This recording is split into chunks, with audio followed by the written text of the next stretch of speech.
Hello. So I thought it might be fun just to do this random best film directors of all time tier list. So this was just, some random list made by some random person. So, I don't know how they made these selections or not, like what their criteria was and stuff. I don't care. It's a good list, I think.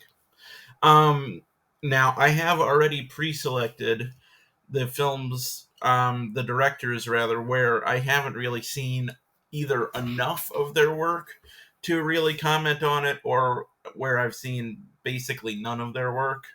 Like Chris Sanders up here, he has a movie out right now called The Wild Robot that's been getting great reviews, but I haven't seen that yet. So I would have to judge his entire career just based upon Lilo and Stitch, which I'm not willing to do. There's just a random row here. Let's get rid of that. Louis Buñuel, I've just seen like An Andalusian Dog, that short film he made with Salvador Dali, and Discreet Charm of the Bourgeoisie I saw, but I don't remember it very much. Michelangelo Antonioni, I've just seen Blow Up, and I was too young, and I had just fallen in love with the short stories of this guy, Julio Cortázar. And so this was based on one of his short stories, and I watched it, and it's radically different from the short story, and I think that pissed me off at the time. I think now I could go into it with more of an open mind. So I would like to try it again. And then Michelle Haneke, or yeah, French. Um, I've only seen Cachet, which I thought was an incredibly boring movie. I haven't seen Funny Games. I haven't seen The White Ribbon yet. They're definitely on my list. But for now, it would be doing him a disservice to just rank him based on Cachet because I'd give him an F. I didn't like that movie. But okay, so let's just move on to the filmmakers where I actually have seen enough of their work to be able to comment on it. The first one down here is Terrence Malick, which is kind of a bummer. Because Terrence Malick, I would say, up through The Tree of Life, was like one of the best filmmakers around. And I don't know what happened after that movie, starting with To the Wonder. He started being a lot more prolific, but he had always been kind of a guy who would like shoot extra material and kind of find new things in the edit and encourage improvisation and all of this. But he started doing like only that. He started doing like, we don't need a script, we don't need a plot, we'll find it, together. And I think it would be really fun to be in one of his movies, but I don't find it very fun to watch. So I mean, if we were just talking like the classic stuff like Badlands and Thin Red Line and Tree of Life and all of that, Days of Heaven, I would put him up in A tier, but I think his more recent work is going to knock him down to a B, unfortunately. All right, next up we got Terry Gilliam, who is a director I very much enjoy. He did let's see, well, 12 Monkeys is a great one. He did The Fisher King, which is like one of my favorite movies of the 90s. And Fear and Loathing in Las Vegas, which is a very solid adaptation of a really good book. And of course, Time Bandits is fun. He co-directed Monty Python and the Holy Grail, which is a classic. So I mean, I'm a Terry Gilliam fan. He hasn't done a lot of super compelling work in like recent years, so I think a B is also fine for Terry Gilliam. Like all things relative, and we might move things around later. But you got to remember, I'm just comparing. This is grading on a curve. He's obviously not a B-level filmmaker if you compare him to like every filmmaker on Earth.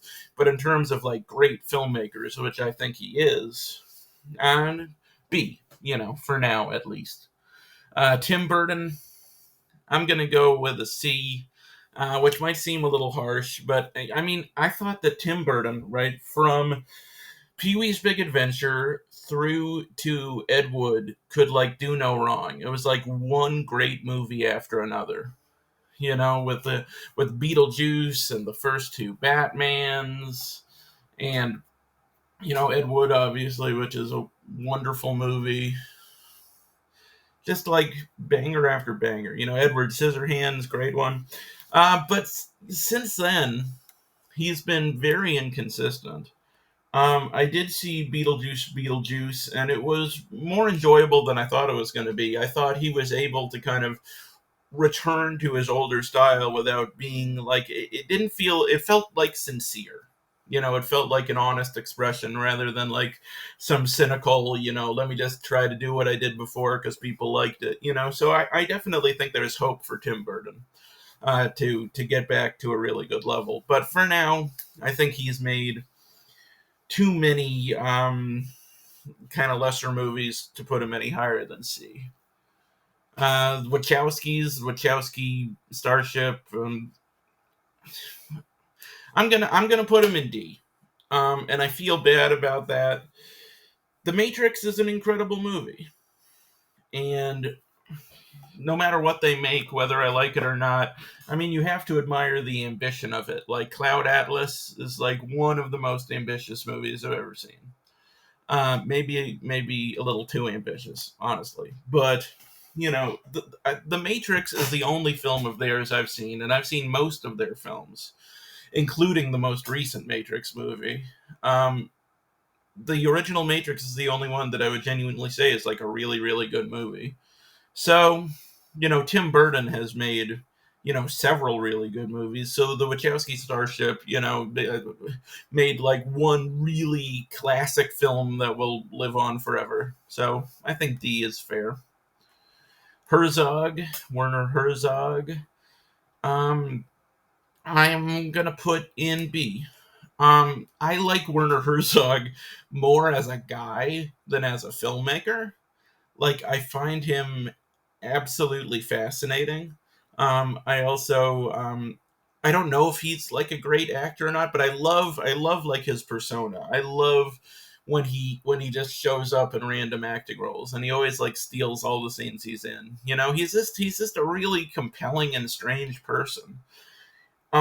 Based on what I've seen, I like his documentary stuff a lot more than his narrative films. Like Grizzly Man and Encounters at the End of the World and Into the Abyss. Like those are really really good documentaries. But I haven't seen a narrative feature of his that affected me in quite the same way. So I mean, if this was just like guys who are super cool, I would put him up in S tier. But filmmaker wise, I think B is fair. Wes Anderson, I would put up in A. And honestly, I'm close to putting him in S. The only thing I think that keeps him out of S is, a lack of versatility. He has a style, and he really seemingly has no desire to break out of that style. And that's fine because he does it really well. Like every time I go into a Wes Anderson movie, I think, like I don't want to see the same old thing again. This is going to get boring eventually, and it just never does. Like he finds like little wrinkles to it to keep it engaging. I mean, his last movie I thought was one of the most personal films he'd ever made. And I thought that it was emotionally honest. Asteroid City, was like emotionally honest in a way that his films have kind of shied away from, maybe since like Royal Tenenbaums. Um, I mean that's not strictly true. Like Darjeeling Limited does have some nice emotional stuff in it, but for the most part, you could accuse him of being like style over substance. Like I don't think that's true. I think his movies, have substance and have a lot to say, but the style is just so striking that I can understand if you were going to watch his movies and that was all you took away from it, because it's so memorable and so distinctly him. But I would like to see him do something a little different at some point, just because it would be interesting, just to see if he could handle kind of a more straightforward kind of film, like more of a genre film. I would be interested in that, but he's great at what he does, so I wouldn't want to discourage him from doing that. Wim Wenders, I've seen. I mean, this is a guy who's made just like a ton of movies, and I've seen, you know, not a huge percentage of them, but the ones that I've seen have been really good. like Paris, Texas, and Wings of Desire are wonderful movies. And he made a Tom Ripley movie called The American Friend, which I thought was really good. His English language debut, Hammett, I thought was an interesting movie. So I know he has a lot of films I haven't seen that are very critically acclaimed, and also some films I haven't seen that have gotten more mixed reviews. So, maybe if I'd seen more of his work, I would feel differently. But, based on what I've seen, I think he's a really strong filmmaker, and at least deserving of a B tier. Woody Allen, yeah, this is a depressing one. I'm gonna put him up in A because we're trying to just judge him as a filmmaker, and honestly, Woody Allen's stuff used to be really important to me. Like, he's not the most striking filmmaker from like a visual point of view, but he does put a lot of thought and consideration into how to frame his movies the right way. It's based on the setting and the era and all. He's always really good at shooting movies in a way that kind of evokes the setting and the time that he's choosing to represent, and also like some of the nature of the film itself. Like, I always go back to Husbands and Wives, which is this really like emotionally draining movie, just basically about couples arguing with each other. And he filmed it, on like shaky cam with like a digital camera. And you compare that to something like Shadows and Fog with like that beautiful black and white cinematography, or the beautiful black and white cinematography in Manhattan. Or you compare that to Zelig, where he's doing this like faux documentary footage, and then he'll do like a period piece like Bullets Over Broadway, or that Jesse Eisenberg one. What the hell was it called? I don't remember. But he's, for a guy who kind of just does the same thing over and over in a sense, he does have a surprising amount of versatility if you really dig into his filmography. And just on a personal level, I haven't, been able to watch a Woody Allen movie since, recent developments. I mean, they weren't recent developments, but things came back to light, and it's just, I know a lot of people say you got to separate the art from the artist, and I'm trying to do that here to an extent. I'm saying he's a really good filmmaker, and if I could, I would still really enjoy his movies. But now, knowing what I know, and having looked into it a lot, there's this divide here, and I can't get into him anymore. But his stuff was very important to me at a very formative time in my life. So what can you do? Yorgos Lanthimos, I think deserves to go up in A. He's just been on like a roll, with like The Lobster and Killing of a Sacred Deer, and what, Poor Things, Kinds of Kindness. I might be missing one in there. I don't know. But yeah, I mean, just every time you go to see a Yorgos Lanthimos movie, oh, The Favorite. I fucking love The Favorite. Yeah, every time you go to one of his movies, you know that you're in like really good hands. Like, he's a great filmmaker on a technical level. He's a really like sharp and incisive writer, and he just shows you things that you're not going to see anywhere else, and they're often things that are very, very powerful. So like, yeah, I'm a big Yorgos fan, I would say. Zack Snyder, eh, I'm gonna put Zack Snyder down in E, and I feel bad about that. I mean, it's just, if I'm just judging him as like a craftsman on like a technical level, he's good at that. Obviously, he's good at the mechanics of filmmaking, but it's just not really my thing most of the time. I remember I went to see Batman v Superman, and I didn't really know the fan reaction to it yet, that everybody hated it. And I walked out. I thought it was a really kind of fun and interesting movie. I thought he brought a lot of personality to it and a lot of just kind of oddness that intrigued me, and so I felt kind of vindicated when the Justice League movie came out and it failed and everybody was clamoring for the Snyder cut. It's like all of you just hated Zack Snyder 2 seconds ago for you know his direction on a movie that I thoroughly enjoyed. So that was weird. And his version of Justice League was quite excellent. So but those are the highlight of his career for me. Like Watchmen, I also think is like a very impressive movie on like a technical level. But I mean, I would rather read it, honestly. I think that he it's like a perfect adaptation from a visual standpoint, but it is like missing some of the complexity of the source material. But I don't know. I guess what I'm saying is he's a great filmmaker from a technical perspective, but I often like just can't get into his movies emotionally. So it is what it is. Ong Lee is an interesting case because he's made a lot of really good stuff.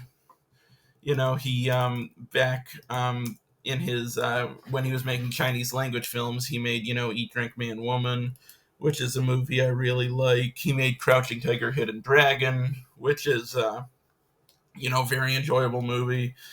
And his English language films, he was doing good stuff there too. Obviously with Brokeback Mountain, which is incredible, and he has a bunch of movies that I haven't seen, like The Ice Storm and Ride with the Devil, that I would really like to check out. Also, The Wedding Banquet. But in the last couple years, experimenting with this, with the new his new filmmaking style, his high frame rate style. It's really kind of tanked his career. So I hope that he'll go back to shooting movies conventionally, because his movies used to be so gorgeous visually. Like Brokeback Mountain is just one of the most beautifully shot movies I've seen. So I do think he's a great filmmaker, but I hope he kind of rights the ship. So I'm gonna put him in C for now. But if he can get it back on track, he could easily go up here with those guys. Billy Wilder, yeah, Billy Wilder is an S tier filmmaker, and he's not only one of the best filmmakers of all time, he's one of the best screenwriters of all time. I mean, it's arguable, which of those things, is he more prodigious at. I mean, it's even kind of hard to say, and I don't know why I would have to say, but I mean, just so many incredible movies with like Double Indemnity and Sunset Boulevard and Ace in the Hole and Witness for the Prosecution, Some Like It Hot, The Apartment. He's incredible, incredible. So I mean, that's the only place he can go. Brian De Palma, I kind of have mixed feelings about. He has a couple movies I like. I thought that Blowout was a really interesting movie, which is funny because that's the same movie that Blow Up is. I mean, they're both based on the same short story, that Julio Cortázar short story. And Brian De Palma's version is also like radically different. Like it's much more of an adaptation of Antonioni's movie than of the original story. But I enjoyed it a lot more. So that once again tells me maybe I should go back to Blow Up. But yeah, um, I like The Untouchables. I like Carlito's Way. I like the first Mission Impossible. He's made a bunch of movies that I think are like pretty good. Like really good, solid movies. But I don't really see his reputation as like this master of the craft. I've never really felt that way. So for me, De Palma goes in. I'm going between C and D. I think I'm going to put De Palma in D. I think that's fair for me. I'm not a big Scarface guy. That's the one that, everybody would say, maybe most people would think that was his classic film, but it's not for me. I think Carlito's Way is like kind of a better version of Scarface. Buster Keaton is incredible. I haven't seen as much of his stuff as I should, but he was, just an incredible comedian, an incredible stuntman, and just a great director, because you watch him engaging with all of this spectacle and all of these crazy stunts, and then you have to imagine that he's also responsible for being behind the camera and making sure everything looks good while he's like risking his life doing this crazy amazing shit. So you gotta give him a lot of credit for that. um, Park Chan Wook, I haven't seen much, but I've seen Old Boy and I've seen Decision to Leave. I was looking them up to see if that's all I've seen. Um, oh, Stoker. I also saw Stoker. That was a pretty good movie. But both Old Boy and Decision to Leave are really, really wonderful movies. Great movies. So just judging him off those two films, I would definitely say he deserves a high B. And if I see more of his work, I could easily see him moving up the ranks. Charles Lawton, I got to put in A, despite the fact that he only made one movie. So maybe I shouldn't even put him in A. Maybe I should put him down in B. But the one movie he directed um, happens to be my favorite movie ever made, which is Night of the Hunter. So I've always felt that if Charles Lawton had continued to direct movies, he was mostly known as an actor. That's really how he made his living. But I think that if he'd continued to direct movies, he could have been a legitimate rival to Hitchcock. I've always felt that way because Night of the Hunter is such an incredibly beautifully made movie, But unfortunately, he didn't continue with it. So that's all we have. But what we have is still remarkable. Honestly, I'm even surprised he's on this list, but I'm happy he is. Charlie Chaplin, I think I got to put up an S tier. Chaplin is, he's a great, obviously he's a great comedian, great at physical comedy, but his films had that extra dimension to them where they were also like very emotional and very heartfelt. Like if you watch The Kid or City Lights or Modern Times, there's this emotional component to it that is really powerful a lot of the time. And that's very true of The Great Dictator, which is it used to be my favorite movie of his. Now I have another one which I'll talk about, but The Great Dictator is an incredible movie, and it was obviously made with like this great humanitarian intent that he saw this horrible injustice that was going on in the world and realized that the the best way that he could help was just to make fun of Hitler and make him look like an idiot, which is it was a beautiful thing. Now, my favorite Chaplin movie has become this movie, Monsieur Verdoux, where he's not playing the tramp in this. He's playing um, uh, a murderer who kills women, who keeps like marrying women and killing them. And I think this movie is like a miracle, kind of, because it should not work. It should be like an absolute tonal mess.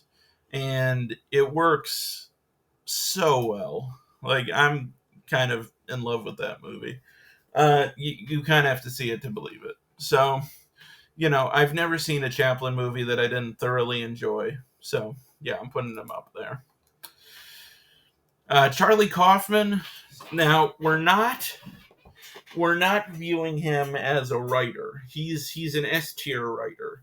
But as a filmmaker, I also think he's really good. Like somehow I haven't seen Anomalisa yet, which I know he co-directed. I really got to watch Anomalisa. But I have seen Synecdoche, New York, and I have seen I'm Thinking of Ending Things, which both of those movies I thought were incredible. I only watched Synecdoche, New York once because it was like so sad. It was like it hit me so hard emotionally that I just never had any desire to return to it. But it's a really good movie. And I'm Thinking of Ending Things was like my second favorite movie of that year. I was like blown away by that film. So Charlie, just based on those two movies, I think he's a strong B. And if he does more on that level, he could go up. Yeah. Christopher Nolan, ah, let's see. I'm gonna put him in B. I don't know. That's going to be controversial. I mean, I think Christopher Nolan is great. And maybe part of this is just, that I'm a little sick of hearing about him. That, like, people who, like everybody who's, like, wants to be, like, a cinephile, it's just like, oh, have you seen Christopher Nolan's movies? And it's just like, yes, everyone has. But it's he's kind of that guy now, where he's like held up as like the pinnacle of artistic filmmaking to a lot of film goers, and I don't agree with that. I think Memento is a great movie. The Prestige is like one of my favorite movies of all time. The Dark Knight is awesome. I even thought The Dark Knight Rises was awesome. And then Interstellar and Inception are movies where I have some problems with the way they're written, but visually they're gorgeous, obviously. I thought Dunkirk was really effective, and Tenet did like absolutely nothing for me, but once again, it looked really cool. And Oppenheimer was a really good movie. I didn't think it was the best movie of last year, but I thought it was a really good film. So, I don't know. Saying all that, I don't know. The films of his I've really connected with, like Magnolia, The Prestige, The Dark Knight. You know what? You know what?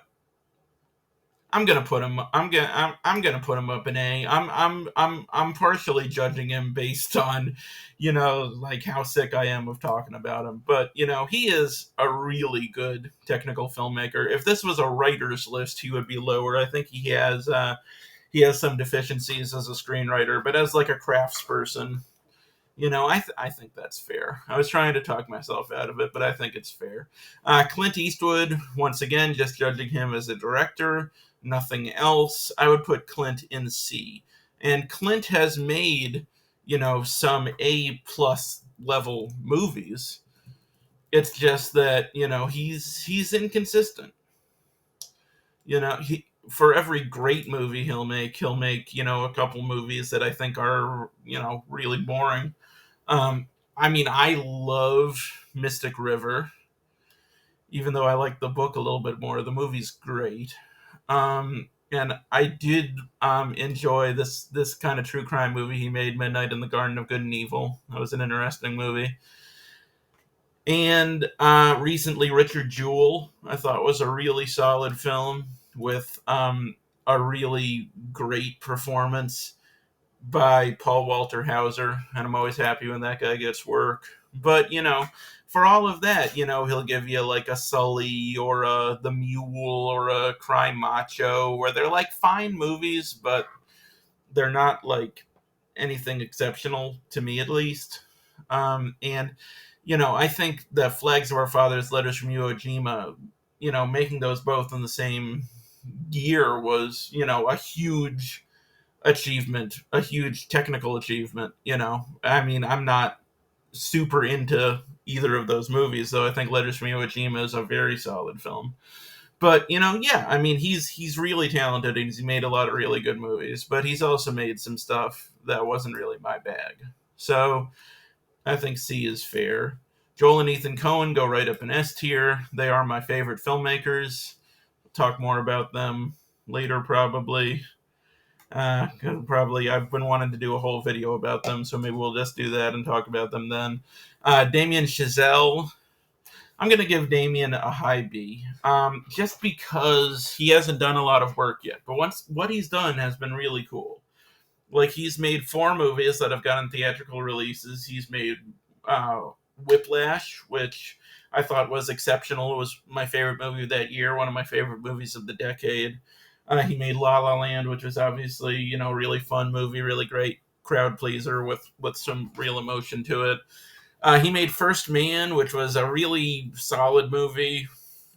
Maybe not as dazzling as his other films, but and he made Babylon, which is it's really it's a love it or hate it movie, but I thought it was fun. It's like five movies smashed together, and at least like four of them are really entertaining, so I enjoyed it.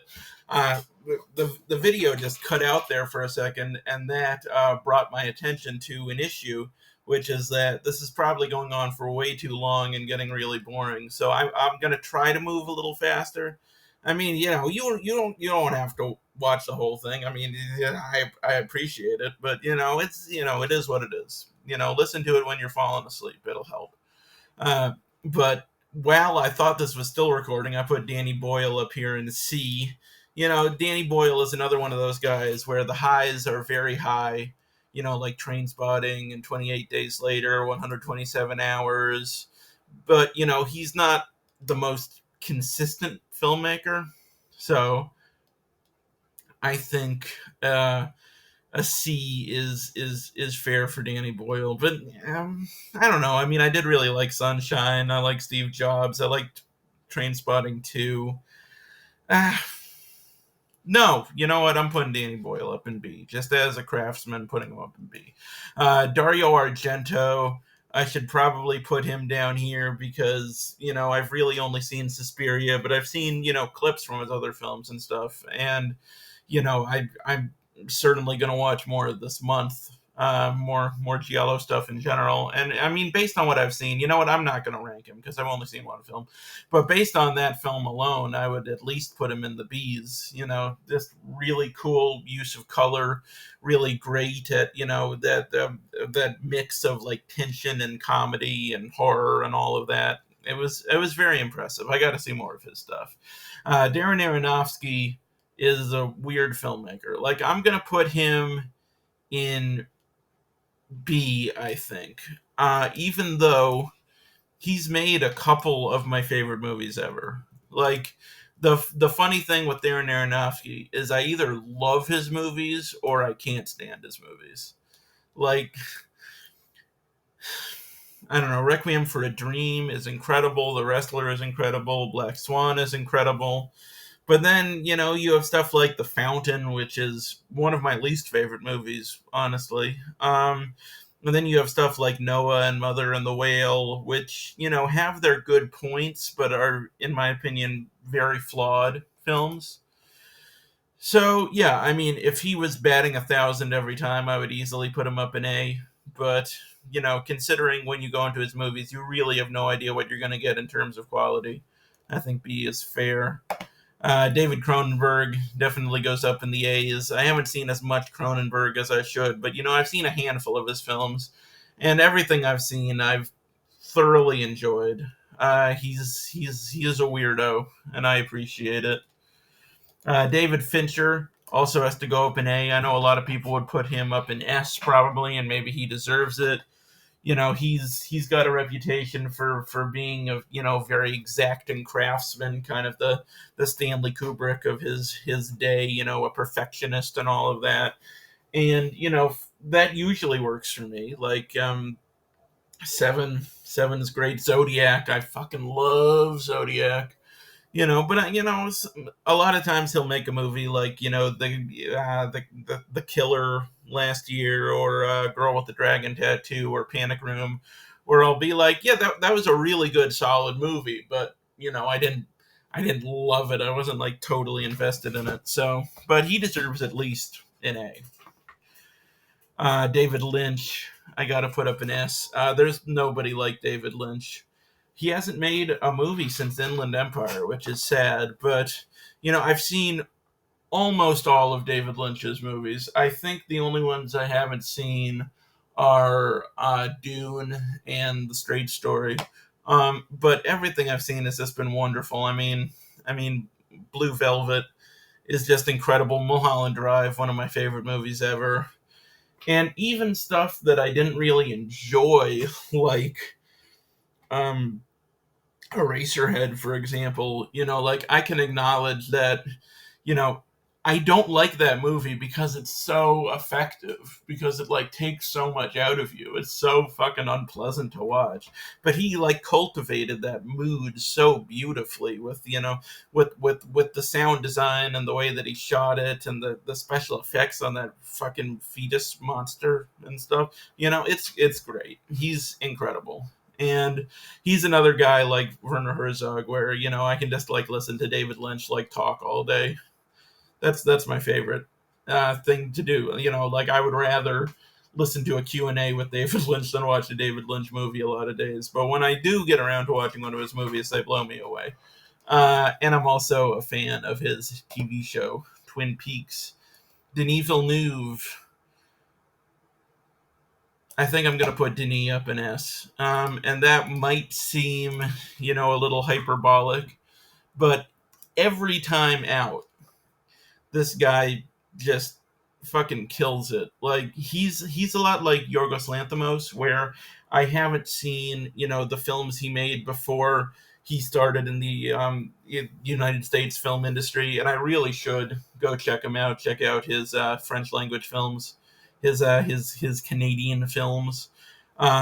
But just Prisoners, Sicario, Arrival, Blade Runner 2049, the two Dune films, they're all just exceptional movies, I think, especially Arrival. It's incredible.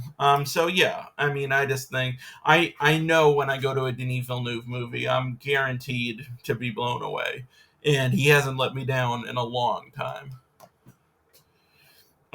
Ernst Lubitsch, maybe I should put Lubitsch in the I haven't seen much category.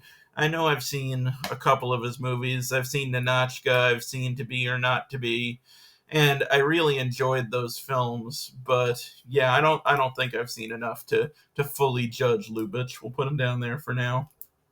Fellini, I haven't seen as many as I would have liked, but everything I've seen has been really exceptional. And I know stuff about him as a guy, and he just seems like a fascinating person and a really consummate artist.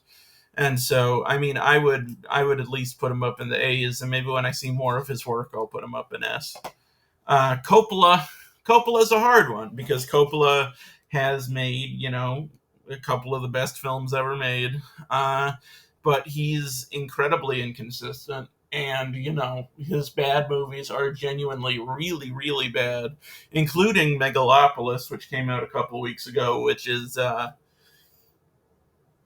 one of my least favorite movies of the year so far, if not my least favorite. So, I think if you just view him on his best work, he's easily an S tier film director. But I think because of his inconsistency, got to put him down in A. Francois Truffaut, I'm gonna put him here too. I've just seen the 400 Blows, but what a fucking movie. Kira Kurosawa gets S tier. I mean, he's there's nobody like Kurosawa. Like he was just everything he made was so just precise and beautiful, and you can see his influence. And like I remember watching that Scorsese movie Silence, and this scene happened in this cave, and I was just like, oh, that's a Kurosawa scene, just like the way it was framed and the way the characters were moving in the frame. And he's like a very distinctive filmmaker, and technically like so accomplished. And once again, I've just seen a handful of his movies. I really should see more, but everything I've seen has just been incredibly impressive. Fritz Lang, I've just seen a couple of his movies. I've just seen, like M and Metropolis, but they're great. Fritz Lang is great. I'll put him in B for now. Um, Murnau, I think I've literally just seen Nosferatu, so I probably should put him down here. But Nosferatu, just based on that alone, I would put him up in the A's. You know what? Maybe I should drop Fritz Lang too. I don't know enough about Fritz Lang, but I really like what I've seen. Gaspar Noé, I'm not the biggest fan of. Admittedly, I haven't seen all of his movies because the ones I've seen just have not been for me. But yeah, I mean, technically he can do some cool stuff, but I would put him down in E. if not F. I'm basically keeping him out of the F tier because he is a good filmmaker technically, but it's just he's not my thing. George Lucas, we got to remember that as a director, George Lucas has only made like 6 movies.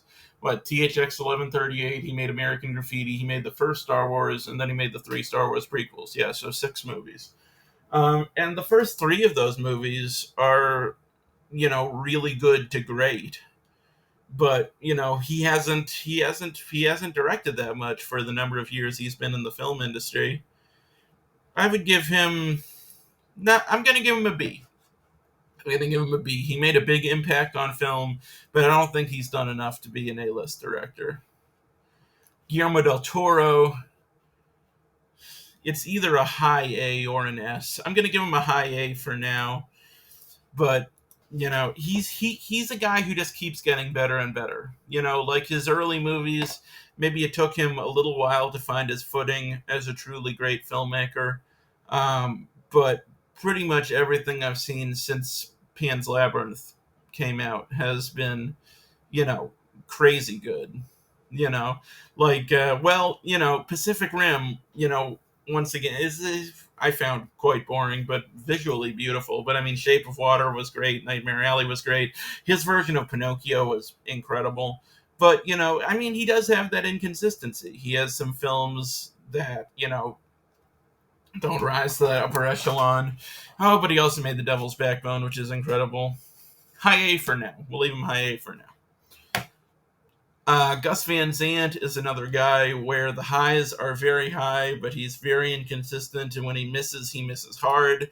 So I'm going to put him in B. Miyazaki, based on everything I've seen, he's my favorite animated filmmaker. It's his movies are just I have no idea how he writes them and conceives of them, because they're just so complex and otherworldly and beautiful. I need to see the rest of his filmography. Ingmar Bergman, I'm going to put him there. I've only seen The Seventh Seal. It was really good.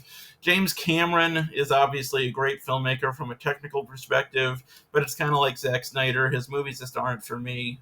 So I'm gonna put him in D. Sorry about that.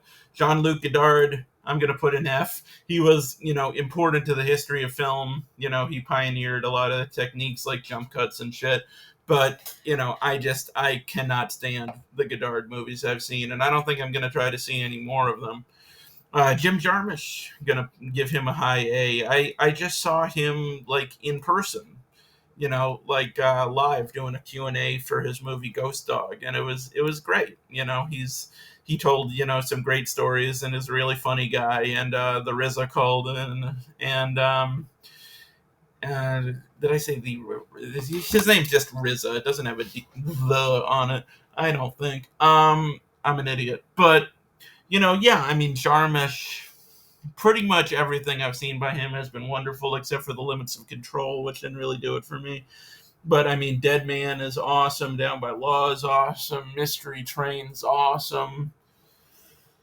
Most of his stuff is awesome. Fucking Ghost Dog's awesome. Patterson was incredible. So yeah, high A, almost S. John Carpenter. I'm going to put an A because I absolutely love his movies. I think from a technical perspective, he's not like the most impressive filmmaker, but, there's this a very special X factor to his movies that, can't be replicated, that's so individually him, and I just enjoy it so much. So, yeah, high A for John Carpenter. J.J. Abrams, fucking D, I think is fair. I remember when Super 8 came out, I was like, "Ooh, this guy has a really bright future." And since then, he hasn't really, done much to live up to it. I did think The Force Awakens was like an entertaining film, but yeah, I've been a little disappointed with the choices he's made. John Ford is an S tier filmmaker. He's probably like the most consistent filmmaker of all time, just like churning out really, really good movies. Like when I see a John Ford movie, I'm not always like blown away by the craft of it, like the way it looks, but he can just be like casually like do like casually gorgeous imagery, if that makes sense. Like it doesn't seem like ponderous at all. Like he doesn't seem like a guy who really thought of himself as like some high artist or something, but he's, he's just gifted at shooting things that are in front of his face. I guess. What the fuck am I talking about? John Cassavetes. I've just seen a couple of movies. I've just seen fucking Woman Under the Influence and The Killing of a Chinese Bookie. I'm gonna put him here, but God, Woman Under the Influence was incredible, and I saw this movie he acted in, the Elaine May movie, Mikey and Nikki, so good. Jonathan Demme had like a crazy career. He did everything, he did, Silence of the Lambs obviously was his big one, but he also was a documentarian. He made a lot of documentaries. He made a lot of films about musicians like Robin Hitchcock and Neil Young, and he made Stop Making Sense, a Talking Heads documentary.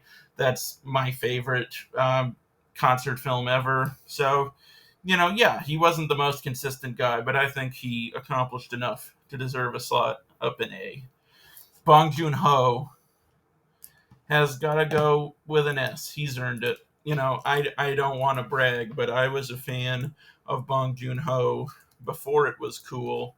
I remember seeing Memories of Murder and just being absolutely blown away by it. It's one of my favorite movies ever made. And um, Mother is just absolutely incredible. Parasite is absolutely incredible. And, The Host is super fun, really good movie.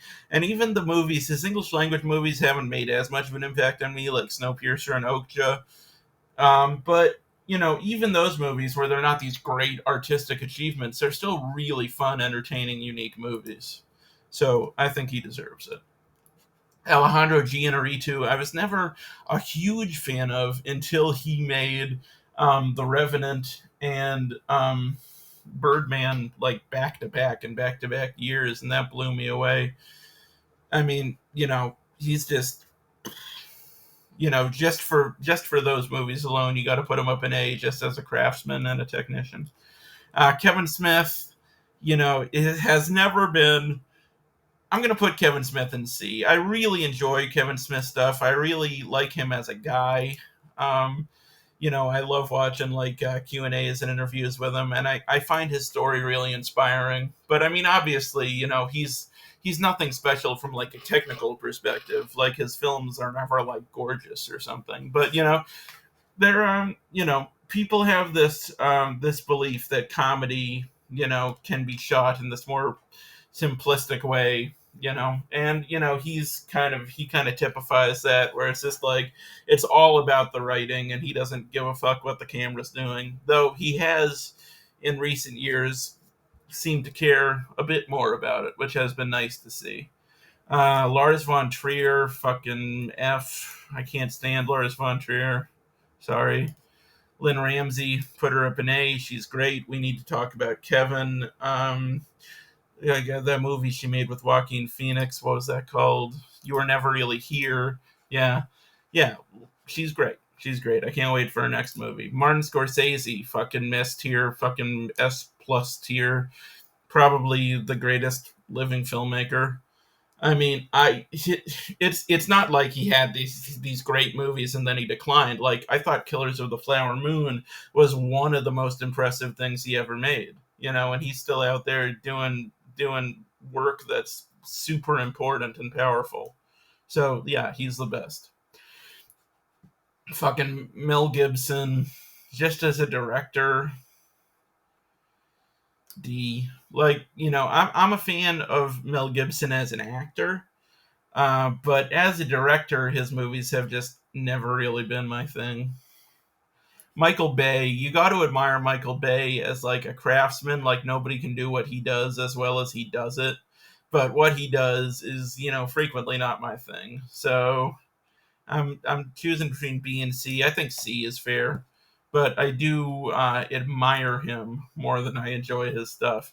Milos Forman, once again, I probably haven't seen enough. I've seen like The People vs. Larry Flint and One Flew Over the Cuckoo's Nest, so I don't know if that's enough to judge him. I'm gonna say no. M. Night Shyamalan is one of my favorite filmmakers, but that's partially because he's like a goofy weirdo. So I don't know how that should factor in here. I'm gonna give Shyamalan a B. You know, he's obviously incredibly inconsistent, but he is capable of really great filmmaking. And even when his movies are bad, I enjoy them a lot. So got to put him there. Nicholas Winding Refn is an amazing filmmaker from like a visual standpoint, but his movies are often like really pretentious and ponderous. But I did really dig Drive. Bronson was really good. I liked Only God Forgives a lot. I know a lot of people didn't. So yeah, I like Nicholas Winding Refn, but almost in spite of myself. Like I feel like almost guilty for liking his movies sometimes because he's so full of himself, but he's talented. Um, so I think no, I'm gonna high C for Nicholas Winding Refn. If he makes a couple more movies that are like Drive level good, he'll go up. Orson Welles, I feel like you got to put him in S tier. You know, he wasn't the most consistent filmmaker, but you know when he had a great movie like Citizen Kane or Touch of Evil or The Magnificent Ambersons, I mean, most of his inconsistency was because of the studio system that, he'd gotten complete creative control with Citizen Kane and it pissed a lot of people off. So then they put all these restrictions on him and he had trouble getting films financed and making movies the way he wanted to make them. But every time he was able to make something that even approached his original vision, it was awesome. So he belongs up there. Paul Thomas Anderson, I think, also belongs in S tier. I think that a century from now, when they're looking back on the movies that were made during my lifetime, I think There Will Be Blood is going to stand as like one of the great, if not the great, films of that time. And just I've loved every movie he's ever made. From Boogie Nights to Magnolia to Punch Drunk Love, which is one of my favorite movies ever. To recently, Licorice Pizza, I thought was a wonderful movie. Um, they're all great. I mean, like even my least favorites of his, like Hard Eight and Inherent Vice, are still like hugely enjoyable movies. So, yeah, S tier for him. Pedro Almodovar. I don't know. I'm gonna put him in haven't seen enough. I've seen a couple of his Spanish language movies, like Women on the Verge of a Nervous Breakdown and stuff, but I need to see more, and I want to see more. Peter Jackson, I am gonna put in B. Peter Jackson is obviously an incredibly, gifted filmmaker. Just from a craft perspective, I mean, those Lord of the Rings movies, he kind of like pulled off the impossible in a lot of ways. And I mean, I really like Heavenly Creatures. His early kind of comedy horror films are a lot of fun. But since the Lord of the Rings, he hasn't. He's really made more of an impact as a documentarian with stuff like They Shall Not Grow Old and Get Back, which has been really cool stuff. But I want to see him get back to more kind of conventional narrative filmmaking and kind of blow me away with something else in that area at some point. um Quentin Tarantino, um eh, eh, I'll give Quentin an A. He's one of those guys like Christopher Nolan where I feel like he's just been really, really overhyped. But I mean, you can't deny that he's done some really great work. Like there are always little bits where I'm just like, I'm not sure I like that. That's a little off. But stuff like Pulp Fiction and Reservoir Dogs and the Inglorious Bastards, even they're way more hits in those movies than misses, even if they occasionally miss. And I thought his last movie, Once Upon a Time in Hollywood, was one of the best things he's ever done. So he's worthy of that, I think.